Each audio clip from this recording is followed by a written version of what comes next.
Hey, what's up everyone? Back once again today, this time doing a little world building for future campaign stuff here. And using the Incarnate map builder, to which I have a Premier, Pro, Elite, whatever the terminology is for the subscription. And it's actually been a while since I've done any kind of world building here, so I'm gonna kind of be relearning some of this on the spot.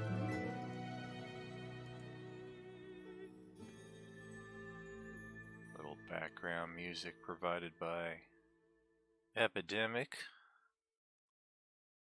There we go. Alright, trying to subtract, and we're gonna make a decent sized chunk to remove here. I think do a little fix here on the display capture. Yeah, there we go.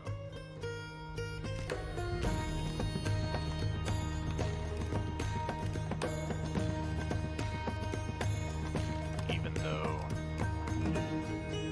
my frame here is blocking a lot of the taskbar at the top, at least a little better. I think I'm going to make that even bigger, bump it up to 140. Seems like about what I'm looking for. Okay, this is select, brush, land masses. Yes, I want to do subtract. And yeah, this is just part of me relearning this because I thought that I was on the correct tool to be able to begin removing land masses. So if I add, yeah, see, this is the brush tool.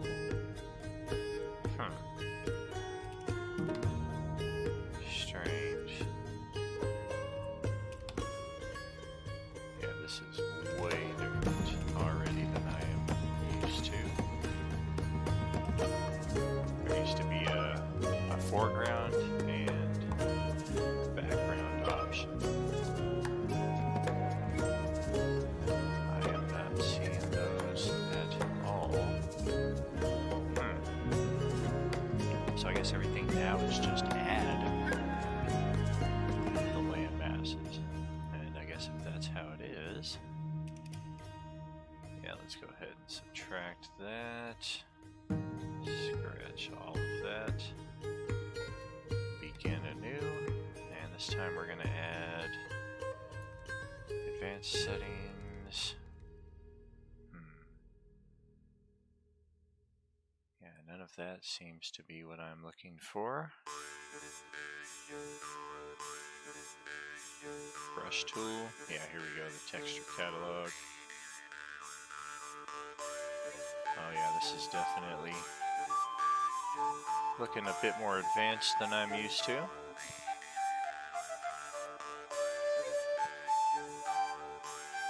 Many different water varieties here that are rearranged by category. I do like that.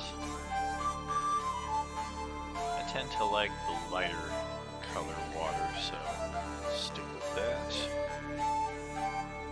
Bump up the size. Yeah, there we go. Yeah, it used to be I would just subtract the existing landmass and there would be a default water texture below it. This water already, yeah, might have gone a little too exotic. Maybe something like this.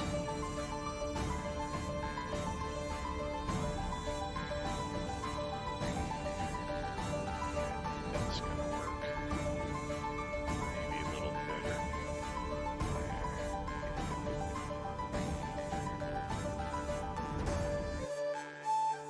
Always good to have some good inspiration music.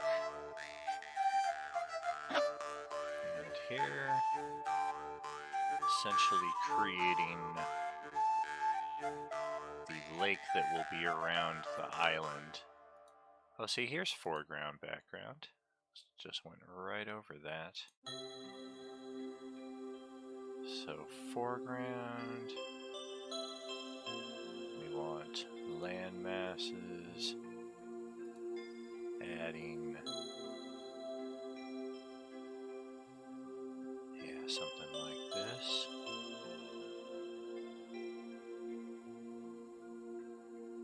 Separation is not as I want it, though. Usually you can see a clear distinction between the coastline and the water.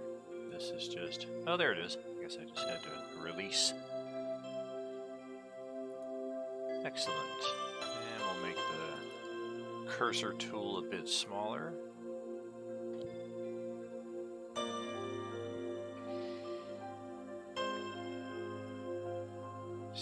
Removing some of these land masses just to make the island a little bit more.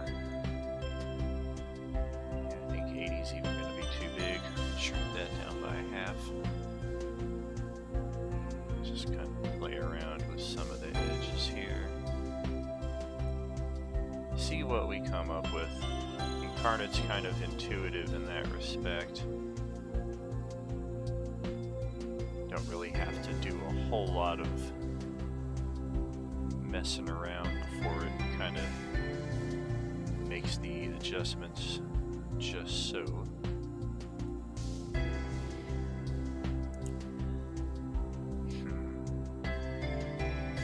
don't know. This is definitely out of practice on the world building. This is just supposed to be a small island. So I'm kind of thinking maybe trim that, have a little exterior island there next to it.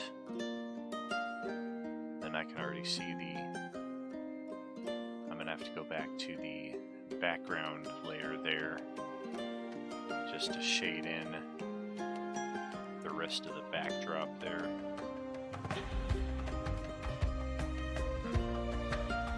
This could be interesting. What if the island is broken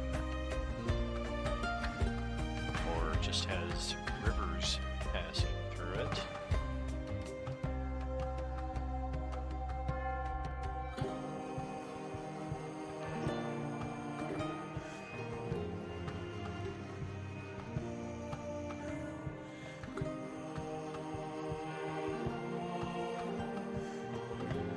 This campaign's been in the works for some time now, actually. This is going to be played with the Final Fantasy 3rd edition tabletop rule set.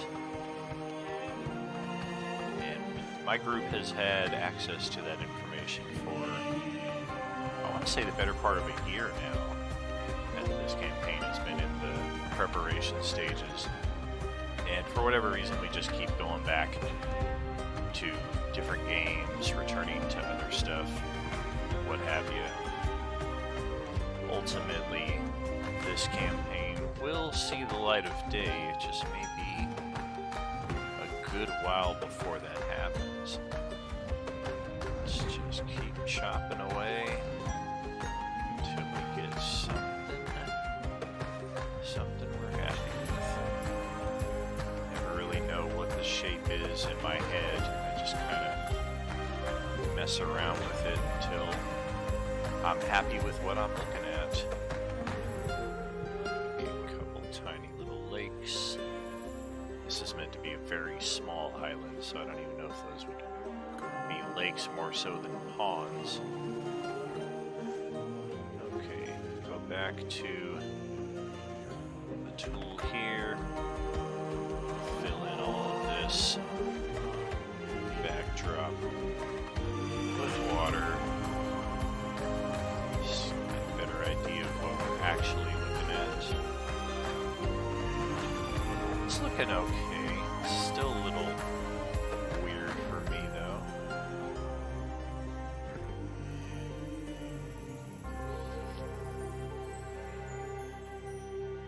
maybe back to the brush tool, to the foreground. Maybe if it's not such a grassy island, it'll start to come together. Sewer water. Yeah, we don't want that to be the texture. These textures here all appear to be indoor kind of stuff. Let's check out here.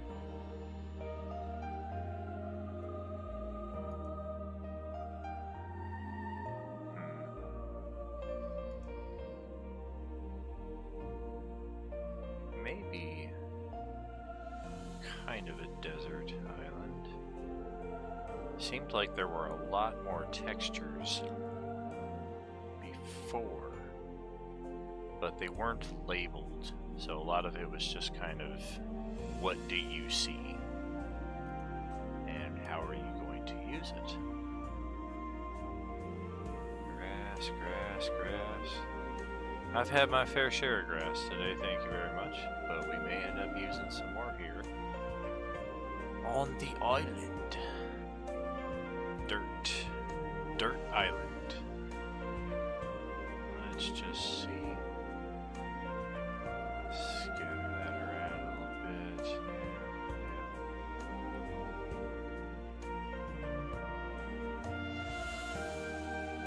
I could see that working. Some green, some dirty.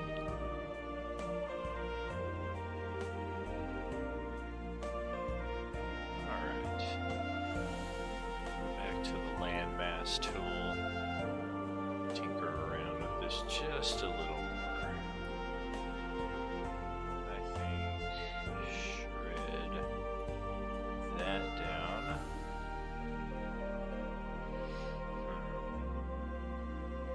Maybe.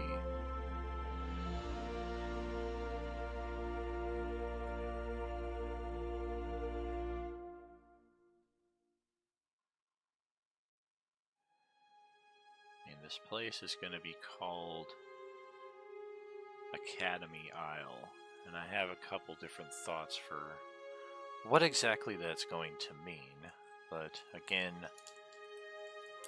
it all kind of comes together throughout the creation process.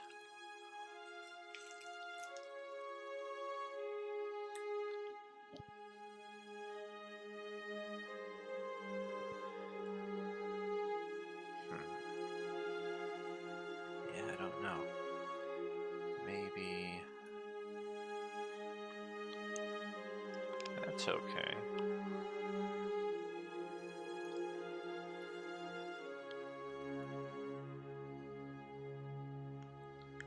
Yeah, maybe it can be connected in this one south central area, but otherwise it's kind of a fractured, weird looking place. Maybe even shrink this down a little more. Trace this bit through. There we go. And just on the other side of it too, I'm going to add in a bit more, just to kind of show a progression.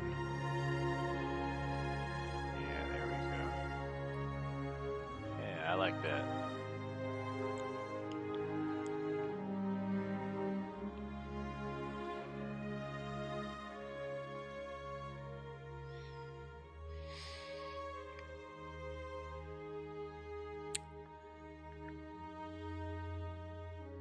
I think this is just kind of superfluous up here. This can just be removed entirely.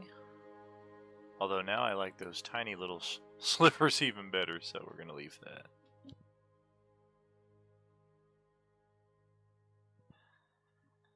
Alright.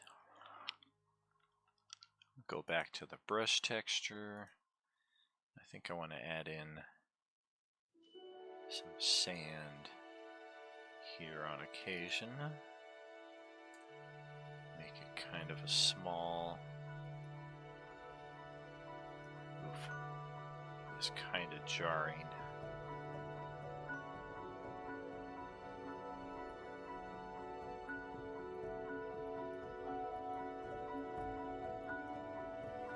Maybe just carve out little areas that have already been made through the existing textures. Just keep this going. And spill it out a bit over here and over here.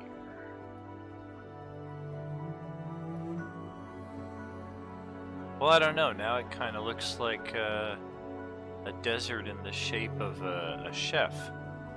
He just has yet to have his meal in his hand. It's like he's kind of crouching down, got a little junk in the trunk, back over here, and he's got his giant chef's hat. Happy accident. And yeah, probably a bit too much overall, so shrink down the size there, and I think we'll just take the legs out off of the chef. How's that looking? That looks drawn through, not what we want.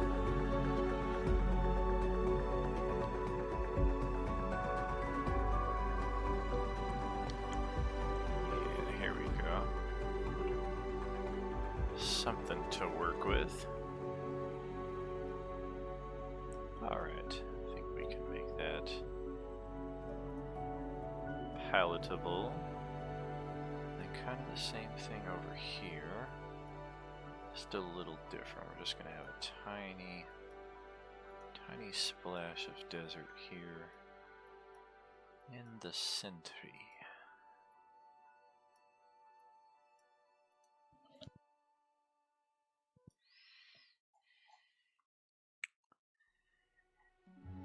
Yeah, that's working. Fit screen option in the bottom right. They already gave some existing desert patches down here. So I think we will shrink the cursor down even further and just kind of copy that kind of format of just having, oh, that was a bit too much. Back it up. Back it up. Yeah, I think.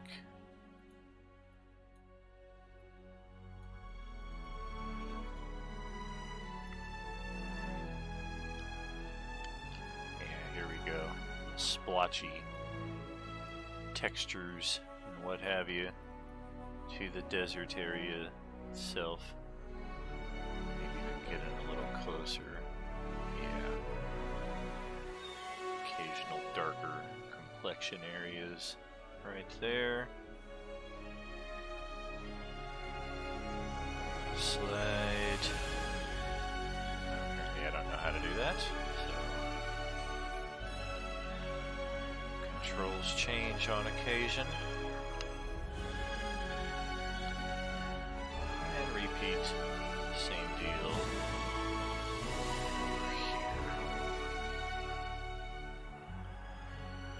Less is more. Very good. Alright, I'm liking the way this is coming together. We'll be done with the... Well, no we won't. Let's check water textures again.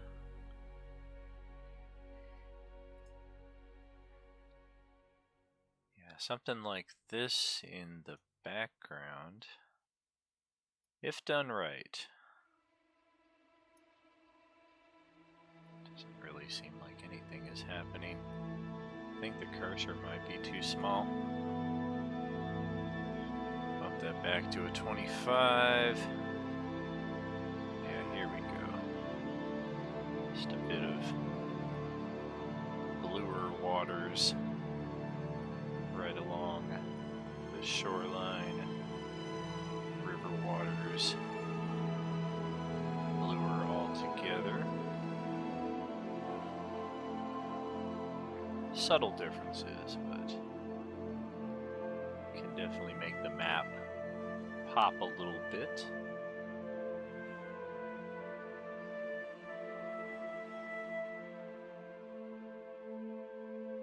Alright.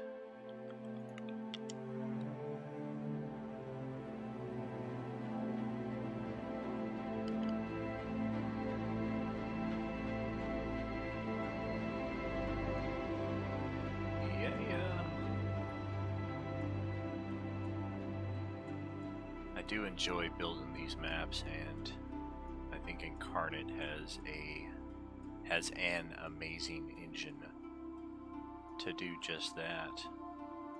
I just have, and it's not that I have, it's just that I spend so little time actually building maps, because so much of the story I just kind of build in my head, and a lot of the maps that I do build are the combat grid maps. And those tend to be either a week before, a couple weeks before, what have you, and not necessarily something that I plan out this far in advance. But this is going to be a special campaign, and every area I intend to have some level of map features done for.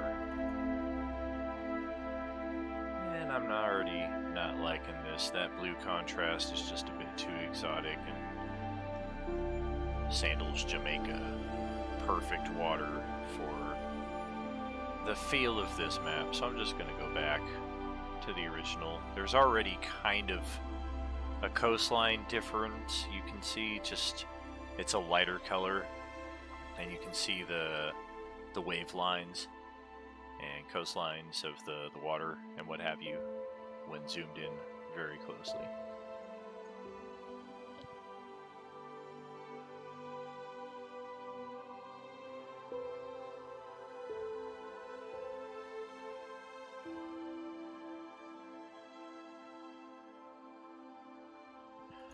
Alright, so that will bring us to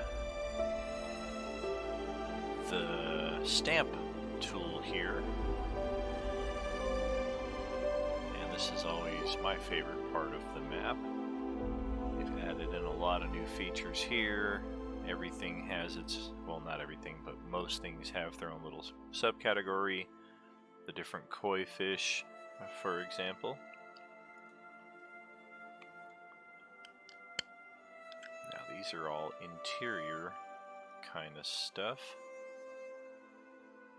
Yep, markets, castles, wizard runes, dwarf dungeons, sewage, graveyard, prison. And it's like exactly the opposite of how I recall the setup being. It used to be all the world stuff, like your trees and your mountains and whatnot were all layered first. It looks like none of that's even selected. Okay, Fantasy Regional HD. Yeah, here it is.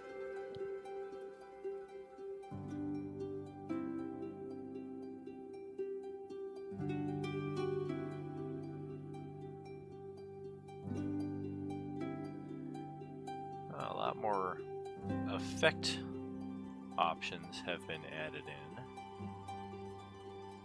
Mountains, hills, trees, nature, fantasy, regional. Here we go. Here's our different buildings, walls, structures, and the like. Brief pause here.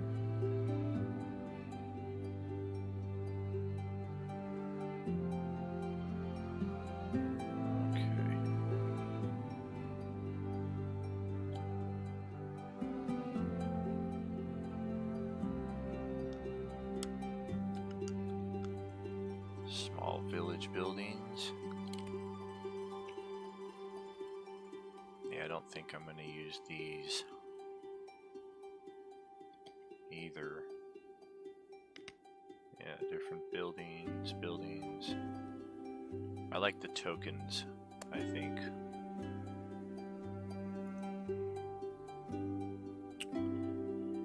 Hey, what's going on, Ravencraft? Doing some crafting of my own here, brother.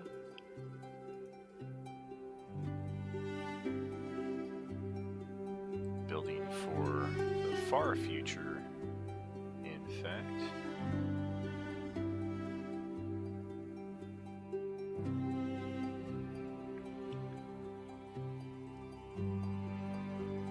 Not sure if, well, sometimes it just takes a while for things to sync up.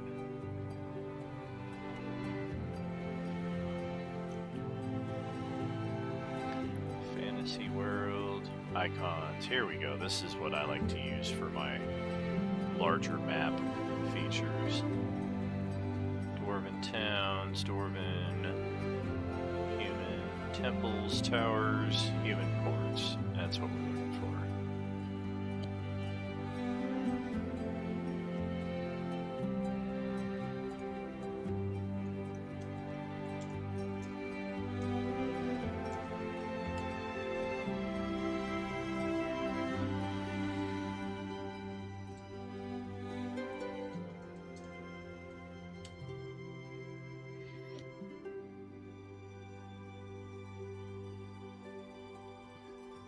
Excellent. I like this port right over in this area.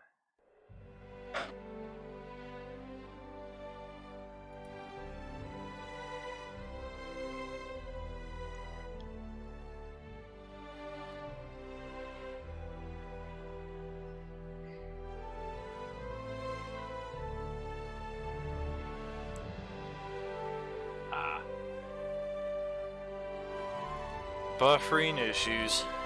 Gotcha, brother.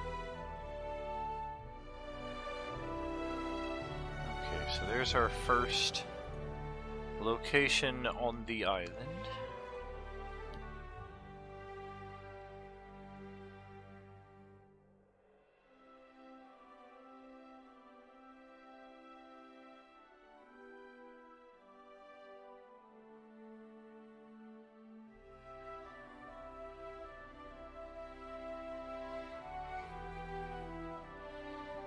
There we go.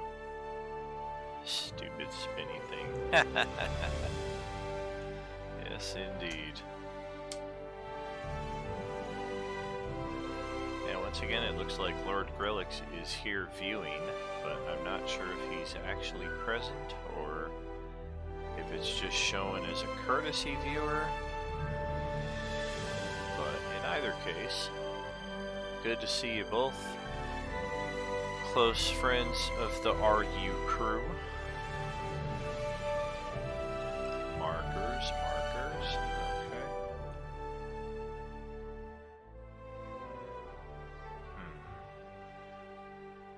Yeah, I think I just like the first one. And the size is no good. Yeah, we want 100, not 1. 100, no, not 1,000. Well, apparently it only goes to 1.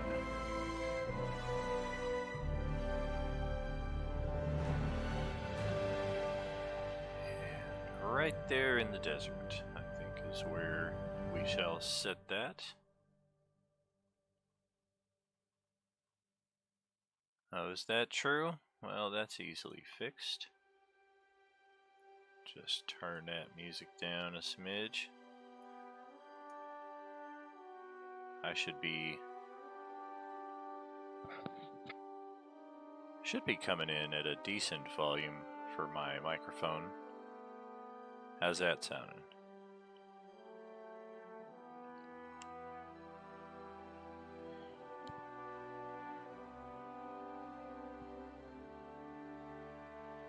Alright, back to the map. Not gonna see a ton of locations on this island.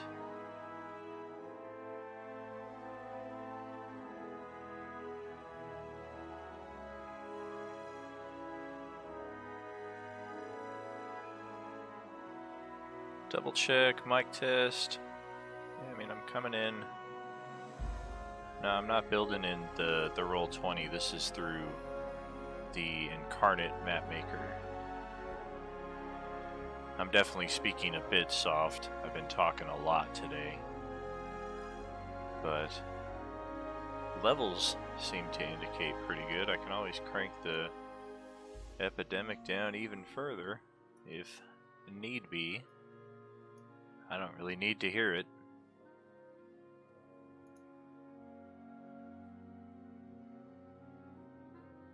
Okay.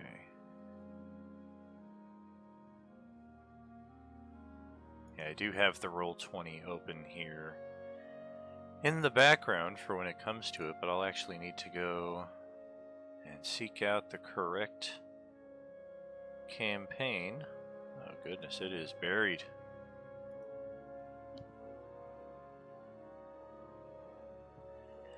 Isilia. There you are.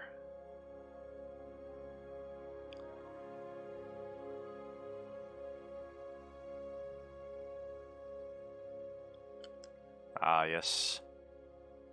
So we do have the first map loaded here. And the beginnings of a battle grid map.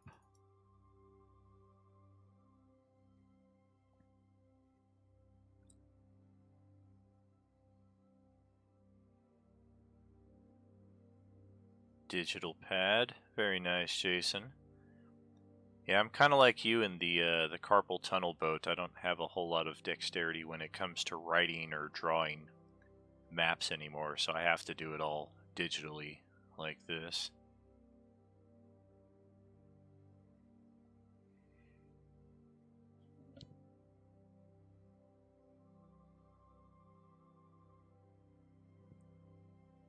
And we have a few characters here that are just kind of set up with character sheets. I don't know that anybody has done anything though.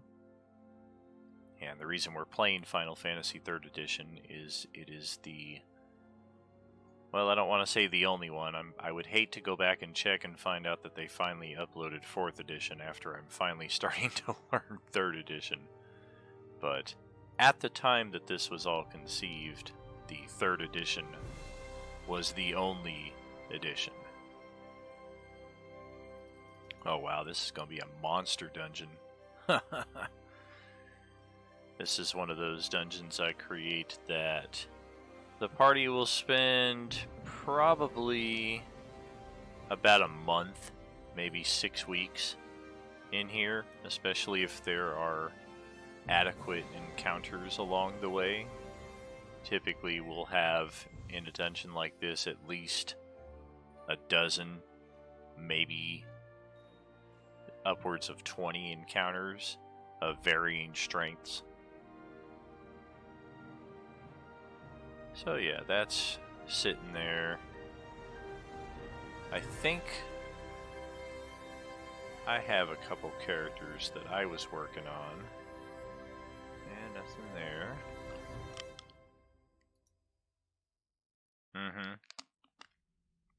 Yeah, I started making a dwarf fighter.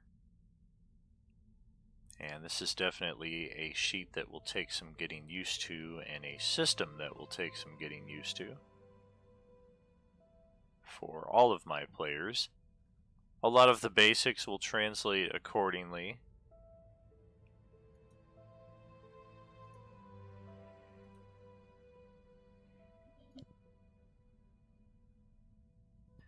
This was my primary guy here. Yeah, this was the first character I made, a red mage human named Ebron, who was a very powerful and significant NPC in Enemier for a few campaigns there, until his untimely demise. What's up, Jason? Welcome back. I forget exactly if it even shows here what level. I do like that it has zodiac signs, hometown, blood type. Very detailed character sheets. Some macro work was, I believe, required with these character sheets as well. Yeah, with the Final Fantasy edition, depending on what blood type your characters have, that can also determine certain attributes and what have you for your character.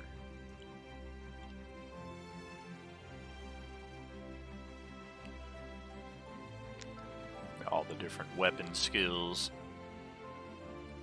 And I don't think it's as simple of a plug and play like we're used to with the different character sheets.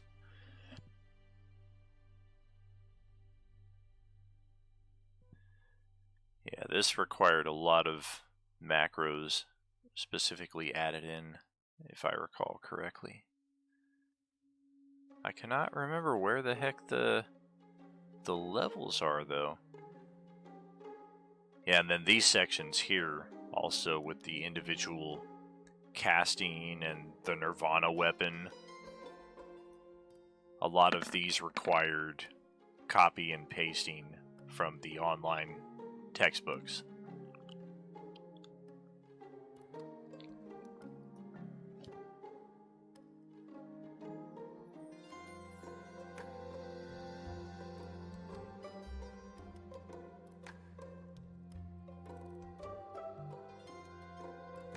I haven't seen a system quite like this one before that puts such a focus on gear and the acquisition of the gear and the benefits that you get from that as far as the overall capabilities of your character. And that's very true to Final Fantasy, and something I've always tried to use with D&D, but the magic item system is, I've found, to either be imbalanced one side or the other. It's never a perfect fit for what I'm looking for.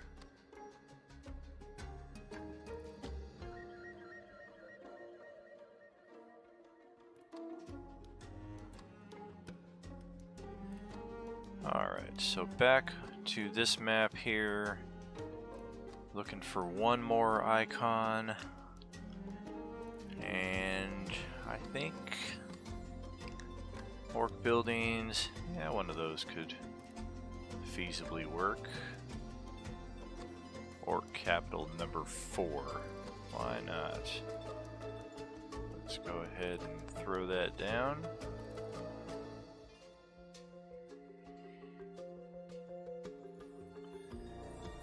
Oh, for sure, you gotta have the skills as well, which ties in with the system as it's written. Even if you have the gear, you're not going to be able to use it effectively if you don't have the skill. Oh, nice. I haven't used that in a good while, the book learning system, but it is something I was fond of for a good while there.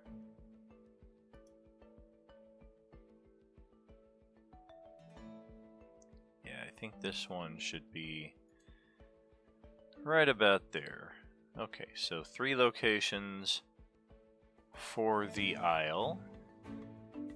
That works for me. Now to add some terrain features. Different mountains. Brown mountains, large, medium, and dark brown mountains. I like the dark brown, I think, for this particular area.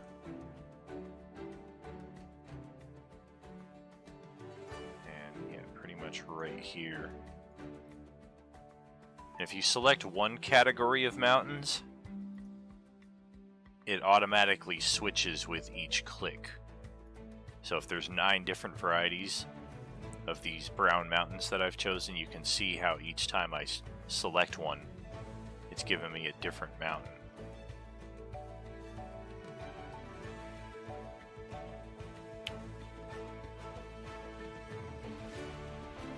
Less martial characters advance as well. Oh, absolutely. That's how I actually talked Darren into letting me use it with my captain character. He ran a ship campaign, and my character ended up being the Commodore in charge of the crew. And that was kind of the focus of the character, is that he didn't go on the adventures with the rest of the group. He was the guy in charge. He organized the group. He made sure they had the proper gear, the proper money, and sent them out for success. But he didn't really go out on a lot of adventures. So that was how I got my XP, was I just stayed in my cabin and I read a lot of books and gained my XP in that fashion. It's a slower method of character progression, but it does allow those characters to at least keep some kind of progress with the rest of the group.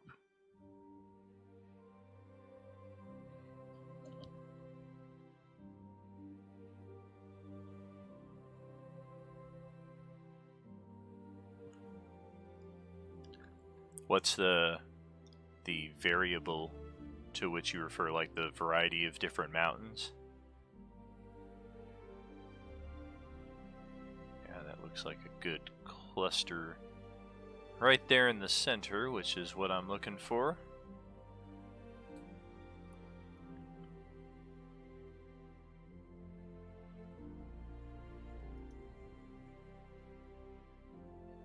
That one just set up improperly. Want these to be behind. There we go. Same thing here. Move it down. Oh, and then I have to move you down as well. Keep everything looking nice. This one here as well should be behind. Yeah, there we go. And you should be moved up. Whoop. There we go. Looking good, looking good.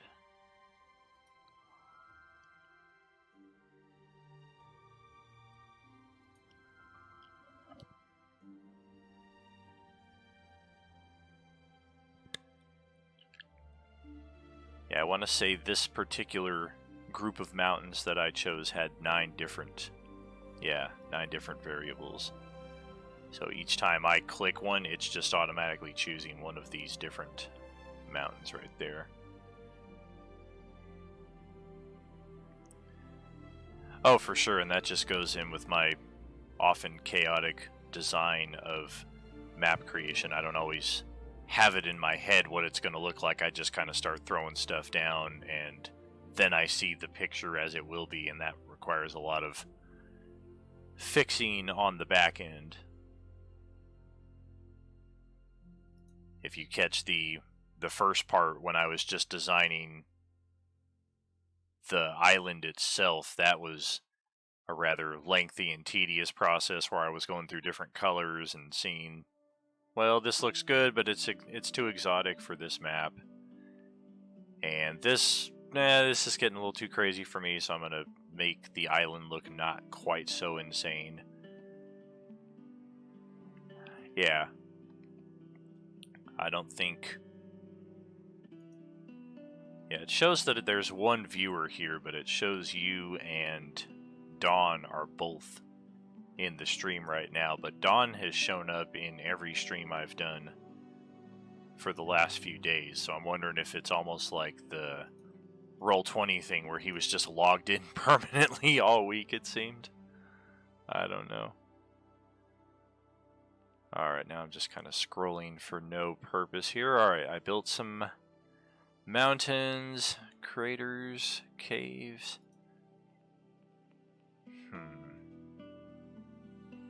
Cliffs? Yeah, not those. That's a bit more detailed than I want to get into for this small area. No volcanoes. I mean, it might be...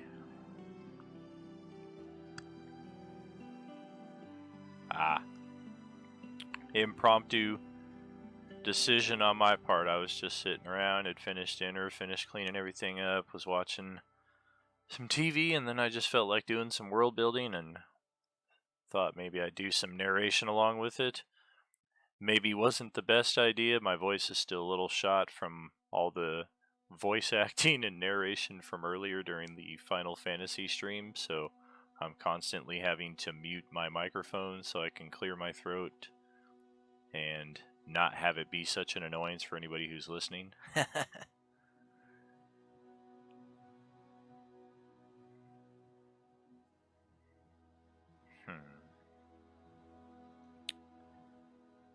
Working on the world. Anvil is the program you were talking about, right? That's not the name of your actual setting.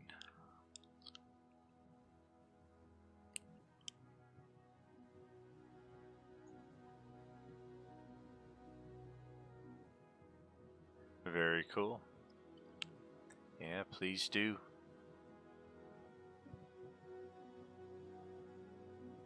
I was talking about when I first logged into this, it shows how long it's been since I've worked on some of these maps, and in one particular case it was a year.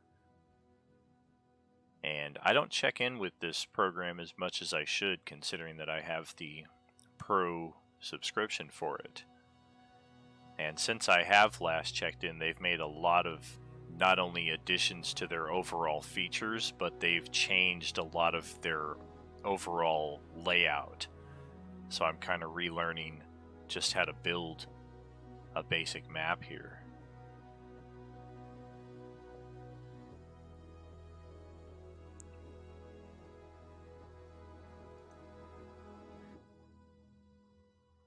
The Incarnate, you mean you tried that out?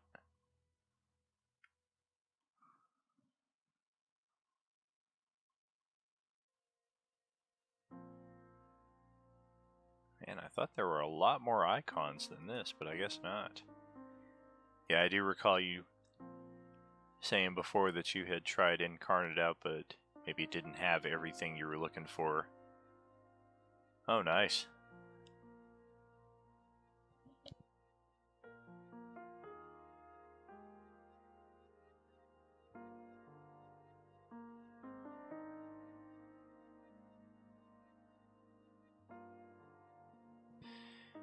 Yeah, I don't know. I'm kind of stymied here on the map making process, so I think I'm going to call an audible and save this map as it is. Let's take one more look at it. Yeah, it's still got a ways to go. It's not going to be a major location, so it shouldn't be anything I need to spend a ton of time on, but it's just kind of how it is. Save this. Academy Isle.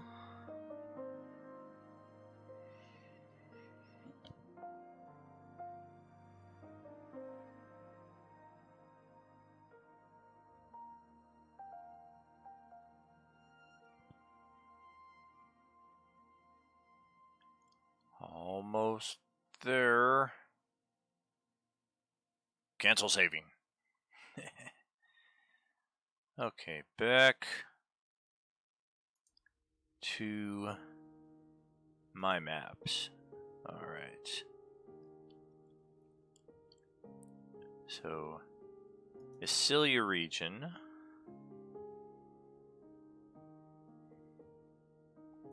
This is where the Final Fantasy campaign will actually start. This is the map that I put a lot of time into about a year ago.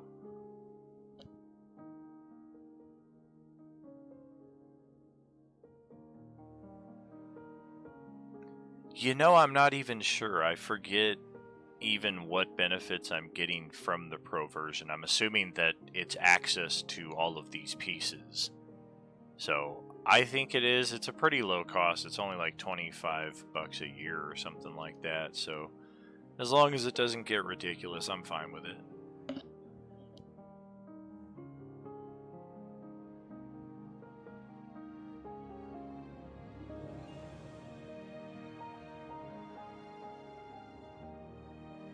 Yeah, exactly. They might have a monthly, but if there was, it was one that I didn't even go with.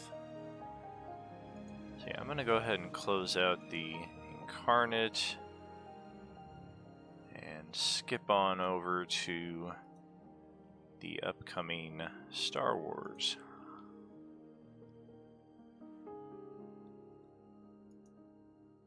Boba Fett.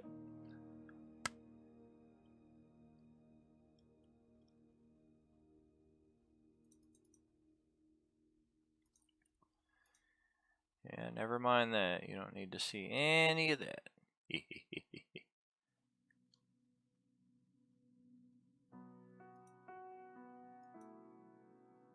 Galaxy map is coming together a lot better. Yeah, most of the maps that I use, I do through Roll20, because most of the maps that I use tend to be encounter maps or city maps. If they are regional maps or maps that I have a good amount of time to work on, then I will build those through Incarnate. But because there are so many, I mean, you can see here just how many map packs I have through Roll20, it's so much easier to have a bunch of preset 25 by 25 maps, 30 by 30, 10 by 10s, and what have you, that are organized categorically like this, to where I can just assemble a map a couple hours before we're going to game, and then I can draw some dynamic lighting through very quickly. Here's a sneak peek. The Onderon spaceport, and look what's right there in the middle of it.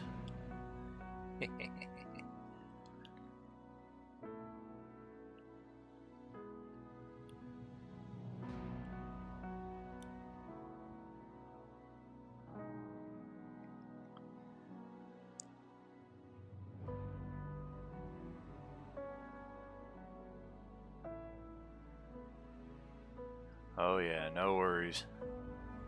Gifts are optional, extra, always appreciated of course, but by no means necessary. I really like the character packs that we have access to now, though. This guy did some really great work here. It's a small token page, but anytime you guys log in, you'll be able to see not only your character illustrations, zoom in a little closer,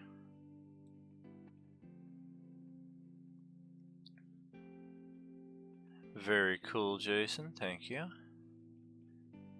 There we have, well, looking at the stream side of it, we have Justin's character with my head. Let's see if I can get down a little, there we go.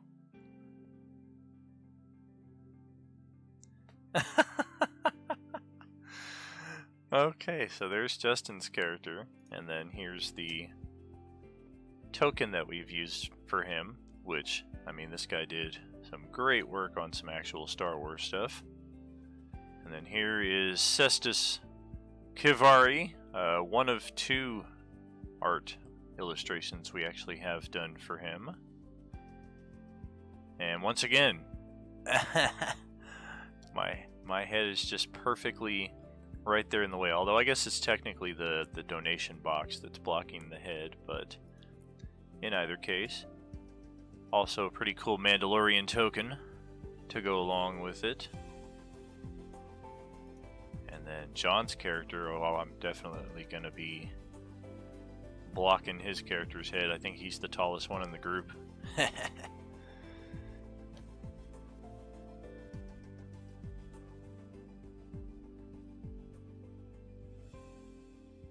Oh man, it's like John is General Grievous. Right here, he's got the forearms.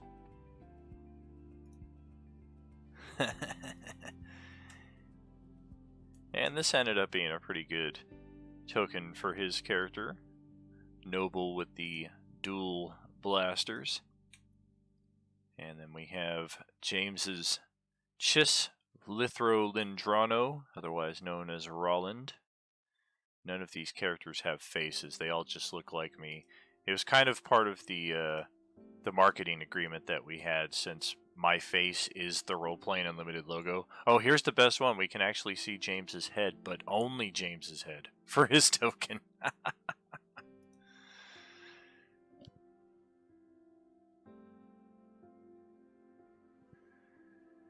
That is actually an unfortunate result of there's only one Chiss token in the entire collection of figures that we have. But there is a Chiss head. So what I was able to do was take the body of a mercenary and put the Chiss head on top of that, but that does result in 2 different tokens that James is going to have to move around, and every so often I guarantee James is going to use his token and you're going to see just the head go floating off of the body.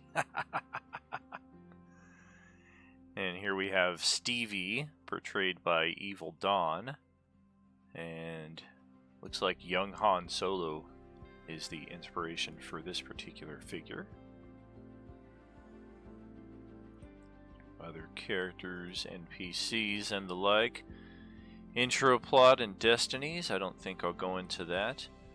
I've been meaning to tell you and John alike the Ven and D backstory here.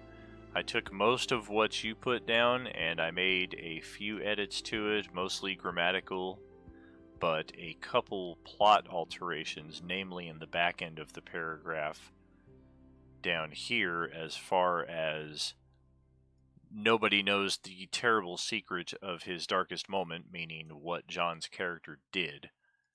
Whereas in the version that you wrote, a lot of people actually knew about what he did. So it's a radical shift from that to nobody knows except for John, and that's kind of the motivation for his character. He has a lot of struggles in dealing with what it is that he did, and there's going to be a lot of redemption and what have you in that respect. Or redemption possibility, I should say.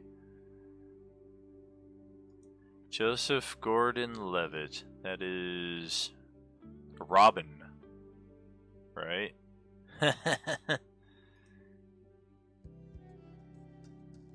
Oh, I think I know what the problem is. Yeah, the reason why Dawn's character doesn't have a hit point bar and everybody else does is because Dawn still hasn't put hit points onto his character. Whoops.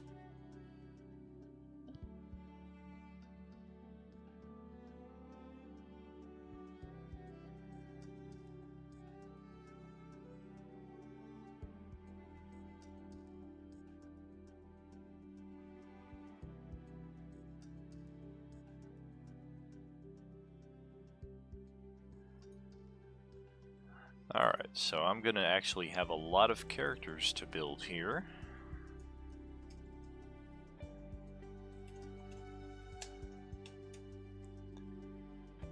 And strangely enough, there are not as many pre-made characters for Saga Edition as I thought there were. I mean, I was shocked to see that there's no Clone Wars Anakin, no Clone Wars Obi-Wan Kenobi, no Luke Skywalker of any capacity. So, what I have found, however, yeah, exactly, this is going to be for the test PvPs. I have found some sources online where people are creating the NPCs in somewhat accurate respects. I'm not really sure. It's just going to require some finagling and what have you. And I know in Luke and the Obi-Wan case, there's definitely going to be some adjustments needed. See, let's see. For Luke here, they have him at level 11. So, character sheet. Class, we have a Scout. Jedi. Ace Pilot, Jedi Knight. Seems like Saga Edition has a pretty strong player base, maybe even equal to the Fantasy Flight system that came out several years ago. Both, as I understand, are now defunct systems. I mean, Saga Edition definitely is, but the Fantasy Flight one, as I understand it, is no longer being produced. And, man, what would it be? 7th edition? I feel like Saga Edition is 5th edition if I have my numbers correct. So the Fantasy Flight would be 6th.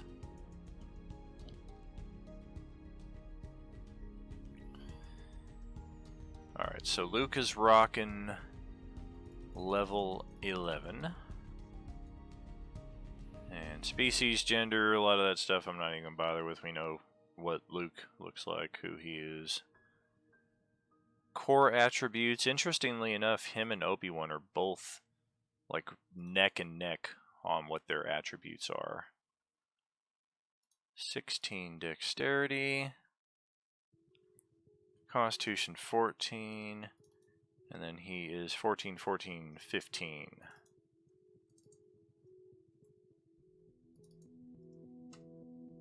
Okay. Hit point total was, man, I want to say 99. Yeah, hit points was 99. The big discrepancy that I came to immediately with these two characters is Obi-Wan is 3 levels higher than Luke.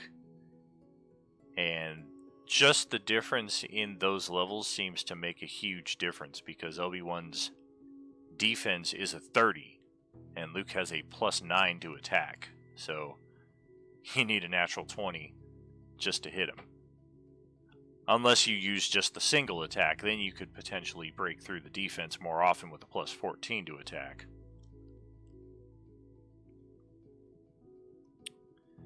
Dark side score. Interesting. This is probably expanded universe inspired. Luke has a dark side score of 3. Lightsaber. Can throw that in. Energy is the damage type. Almost always. How about spelling it correctly, though? There we go. And damage for Luke, 2d8 plus 11. A lot of that stuff gets filled in automatically, as I understand it. As the rest of the sheet is populated, the macros just kind of autofill. And then second slot would be the lightsaber with the double attack feature. Also energy, of course.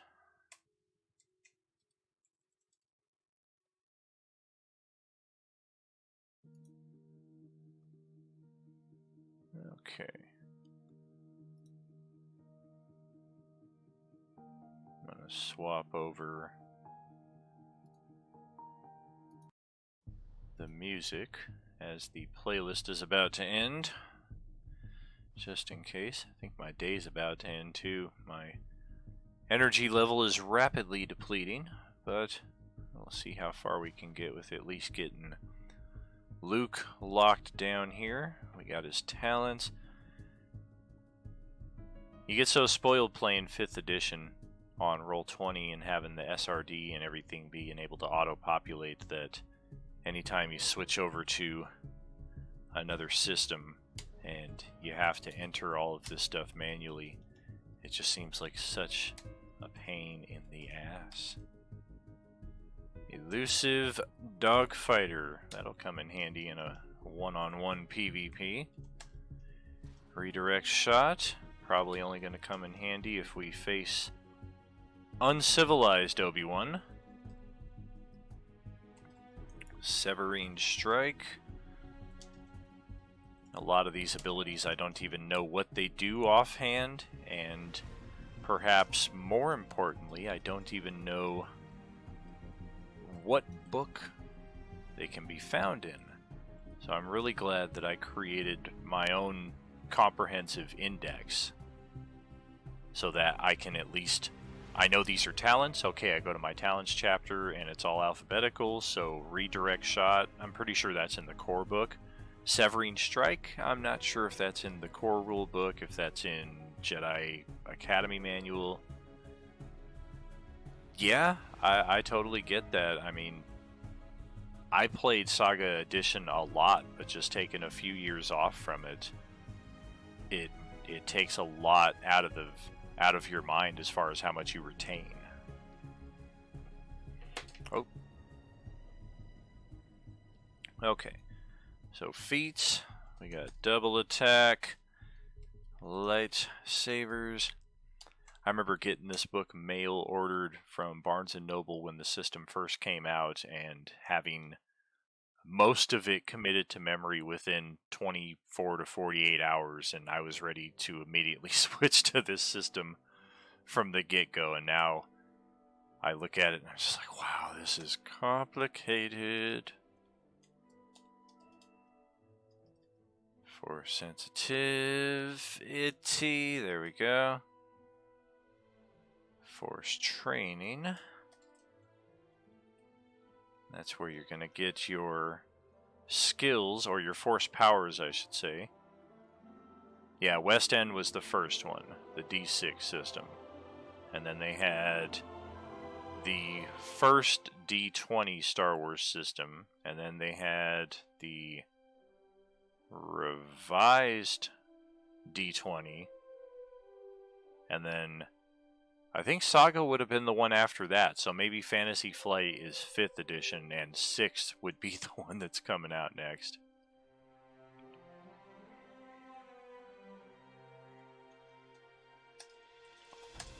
Skill focus, use the Force, UTF for short. Strong in the Force. Yep, all the Skywalkers get that for free, those cheap bastards. Vehicular combat. Also one that's not likely to come into play in the context of what we are proposing. Weapon finesse and weapon focus for the lightsaber. A lot of the weapons, feats and what have you, have to be specific. Okay, and then we have another one, but for a different, so weapon focus, heavy weapons, which I think also applies to ship weapons. If you have heavy weapons, I think so. I'm not positive. Weapon prof. Lightsabers, I would hope so, given all the focus he has in it. And same exact deal. Copy, paste, and replace.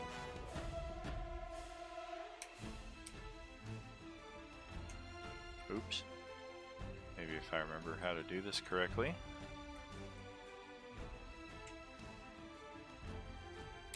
Okay, heavy weapons.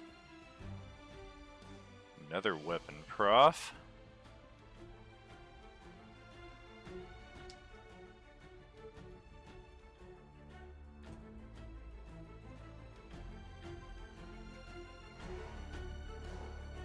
Weapon prof for pistols. And Luke has all the weapon profs. You'd think he had a soldier class in there somewhere, but I don't recall typing that in earlier. Rifles. Or rifles. Yeah, my typing skills are absolute crap at this time of the night. And last weapon prof he has would be simple. Okay, so there's Luke's feats, his talents. Let's assign his trained skills. Looks like he's got jump. Yep. Brings it to a 12. Initiative should bump to a 13. Yep. Mechanics would bump to a 12. Yes, it does. Perception likewise. Very cool. And then pilot, ride, and survival. So pilot, ride, survival, 13, 12, yep. And use the Force does not pop up unless you go all the way to the bottom here and turn on this Force Show option. And that opens up these Force techniques, Force secrets, Force regimens, and additionally Force powers, which are macroed to whatever you have in the Use the Force skill here. Luke would of course be trained in that, getting a plus... Well, this shows he should have a 16. And this is going to make it a 17. So somebody just put in a typo.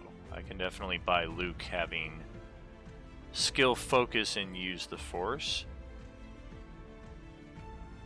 And sure enough, there it is under his feats. Skill focus, use the Force. Should add a +5. So yeah, again, whoever crafted the character... Slight math issue there, but whatever.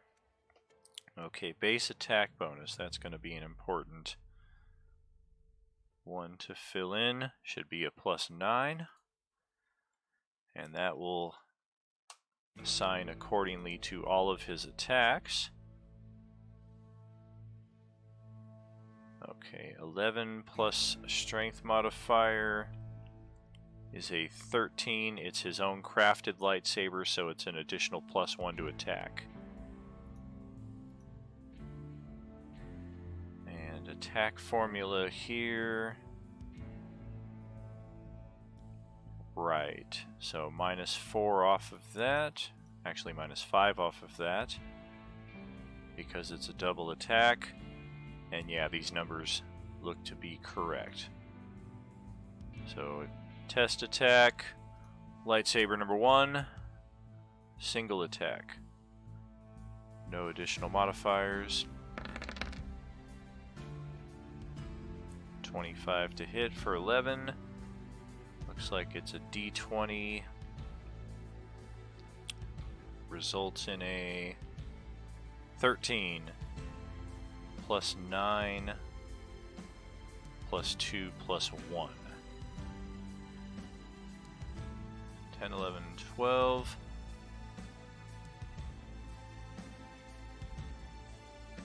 Interesting. So it seems like he's being shorted a couple points. Okay, weapon focus lightsaber is going to give it another +1. After that, though, it seems like there's still a point missing. Did he take weapon finesse? Yeah. There it is. So he gets to use dexterity for lightsabers. That should fix everything.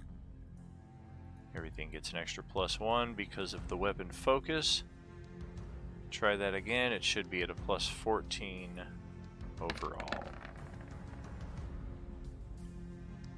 3? Yep. 3 + 14 equals 17. Great damage. Too bad he rolled crap for the attack. And for the double attack, test roll for Luke. This should be at a +9. 10 +9, yep. So that turned out correctly. Alright. Thankfully, some of it comes back relatively second nature, thanks really to the craftsmanship of the character sheets. If you have to build this on a sheet where you have to do all the manual math and all that, it's like twice as hard, if not more so. So it's been a long time even since I looked at this. I feel like it's a girl named Alicia or whatever. I was in contact with her a couple times way back in the early days when I got into Roll20 and was building campaigns with these sheets, and I just felt compelled to reach out to her because I was just so amazed with the capabilities of the digital sheet. I was just like, thank you so much for building this. You've made our lives so much easier. Alright, so that's Luke.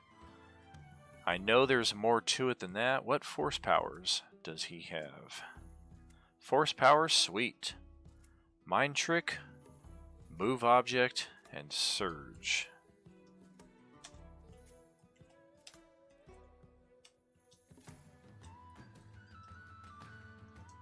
I feel many an argument coming on in response to that's all the powers that Luke Skywalker has, but I don't know.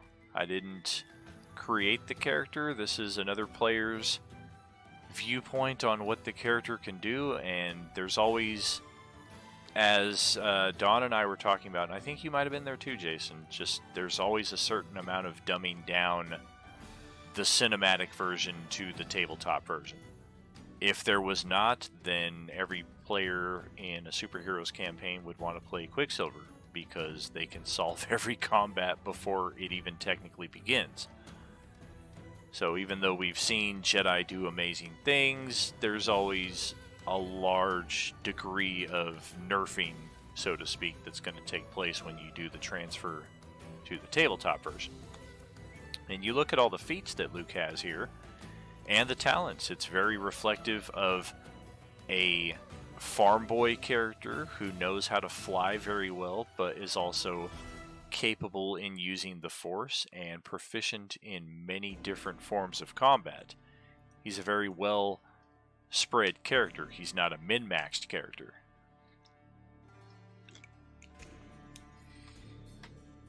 Now, Obi-Wan, on the other hand, let's just take a look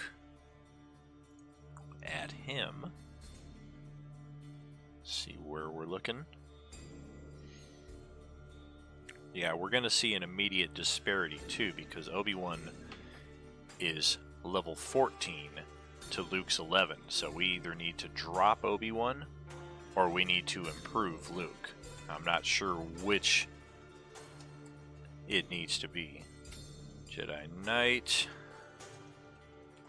level 6, and Jedi Master, level 2. I'm inclined to think Obi-Wan needs to come down, because this seems like right on the cusp of of episode 3 Obi-Wan, whereas the Luke that we were seeing earlier is maybe not even Return of the Jedi Luke.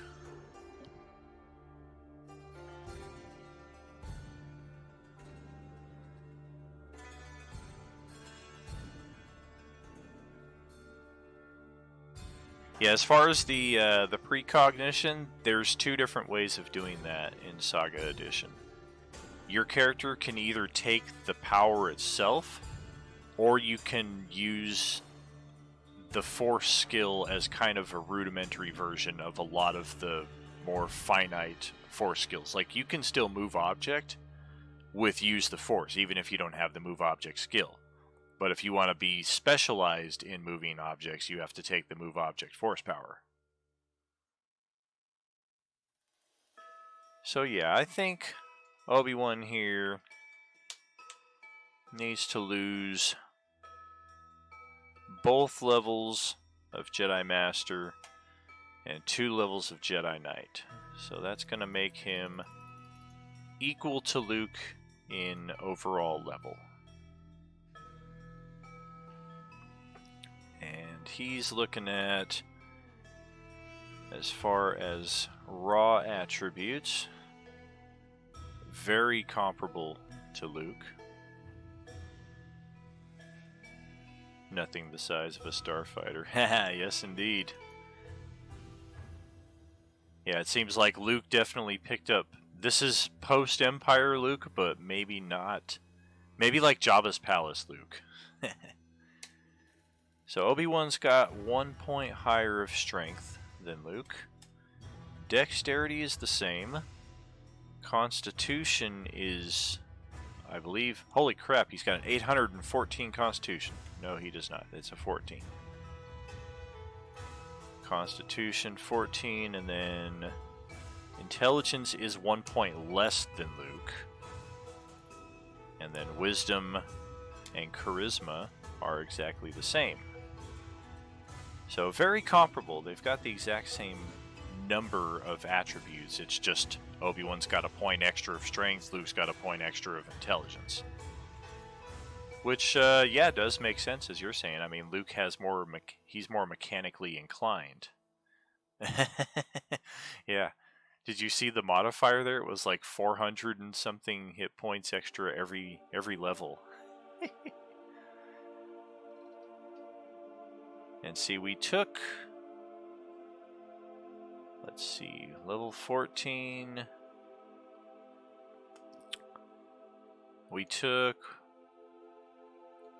Man, I feel like we took more levels off of Obi-Wan than it would seem to be. So 7, 8, 9, 14. Yeah, we took 5 levels. Now this is just another glitch combined with me running out of energy, combined with a bit too much ganj throughout the day. Is what it is.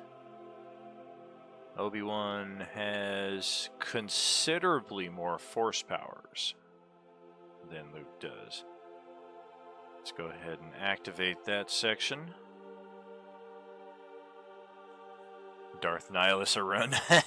Yes, indeed. Darth Nihilus was all Constitution, pretty much. He was just a wall. Not even a wall, he was a mountain of hit points.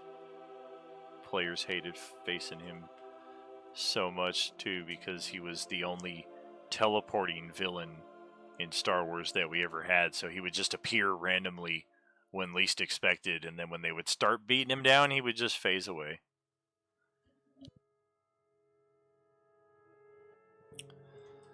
Okay, he's got Force Slam twice, actually. Mind Trick also 2 times. Obi-Wan's got the Move Object, very good. He's got a Rebuke, so he can cancel the force power used on him effectively. He's got Surge 2 times. And he has the Vital Transfer. Now this is the 14th level version, so some of this will probably come off. I'll need to do more finite glance at just what abilities he gets at level 12, 13, and 14 so I can determine what feat was picked up where. Because for me, when I'm designing these characters, what I like to do is, let's say, Obi-Wan here, weapon proficiency, lightsaber, and I like to put a little number 1 next to it to indicate Obi-Wan got that at level 1. And in the case of, he's a Jedi, so he got the weapon proficiency for free for being a Jedi. I'll have a little code, B1. It's a bonus 1. He got that at level 1. It's a bonus feat. And I don't categorize these all alphabetically like they've presented them online here. Because you'll find as your characters start getting like level 12, 13, you've got so many feats and talents, it's easy to forget, well, where did I get this one from? Was this a bonus feat? Did I actually spend my level 3 or my level 6 or my level 9 feat on that? Because sometimes you'll find sources are one and the same.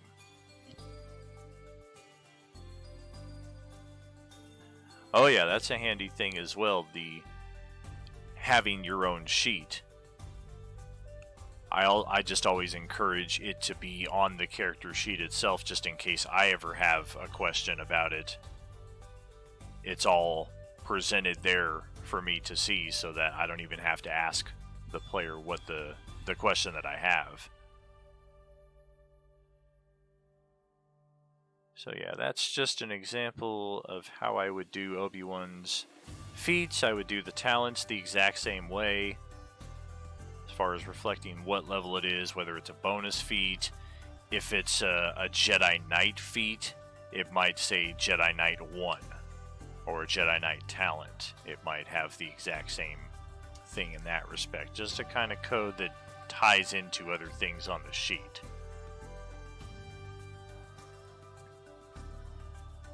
Alright, so I'm definitely going to come back to working on him at a later time, especially since I'm going to need to basically input all of the information at level 14 and then downgrade him to level 11.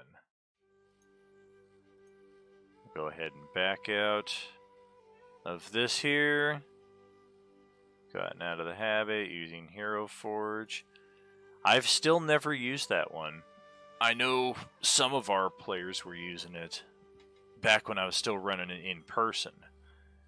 I just never got into that, I think, because I started looking at that when I got into Roll20. And once I got into Roll20, it just seemed like it had everything I needed, so there was no use in venturing into anything else.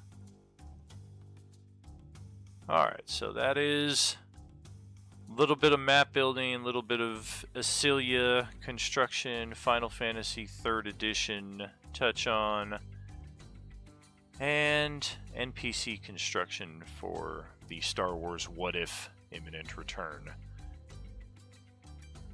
I think that's going to be about a wrap for me for tonight. Had a good several hours of streaming today, both between Final Fantasy and these two exterior projects here tonight that were done on kind of a whim. I'm going to double check one more time. Yeah, it's still showing that Don is present here in the stream, so given that he never responds when I say his name and call him out, like, hey Don, if you're here, thanks for showing up, or anything like that, I'm inclined to think that he's probably just got it on his phone and he might have minimized it in the background. Thank you, Jason, for joining in. You have a good one as well, and I plan on doing a lot more of these in the future, and they'll be a lot more productive, especially as I get used to the Incarnate engine a bit better and have more thought in preparation for this, because once I delved into the Ultimate Star Wars webpage, I realized, well, now I'm in GM mode and there's certain things I don't want you guys to see, so I was immediately in there and just kind of like, oh, I can't really access everything I want to, so better preparation next time, and we'll see how it goes. I will catch you on Tuesday for Baldur's Gate, my friend. And yeah, I will definitely check out the World Anvil link that you sent to me there. Do me a favor and copy that over to our Discord channel as well, because sometimes I don't come back to the chat log here after I've exited the stream, but I will try to remember to do so. Anyway, man, have a good night. Thanks for joining in tonight, and we'll catch you later, brother.